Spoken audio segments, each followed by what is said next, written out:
places him in an elevated position that he will not only look at the concerns of his party, but the concerns of the people.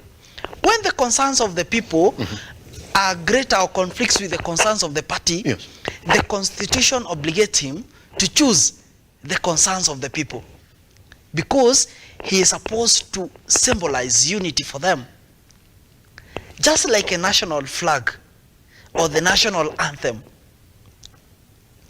it resonates and it has an equitable meaning to all of us. No, so when Deputy President, and I think he is justified as the party that got the majority positions and got the majority votes, yes, going by that, he is justified by what he says. Because even the other side on the opposition, they advance the interests of their parties. When you're talking about having an IBC that takes concerns of all the players, what are you saying? You're saying, in other words, you're saying we also want to have a say into the people who becomes the referees. When you're talking about the position and the office of the official opposition leader, what are you saying? You're saying we know we have lost, but then we also want a recognition, not as a country, but as a group, the identity. Now, the president cannot play identity politics, because if he does, it's going to get bad with him. I want us to take an example. Recently, the president told a business person about how they're going to, the corrupt individual, how they are going to either exit this country, or they're going to be jailed, or they're going to go to some other places. You saw how that turned around. Even if whatever I was saying is true, of course, in dealing with the corrupt, the government can't deal with them in the manner that is provided for in the law. But that it came from the president, some people trying to personalize it.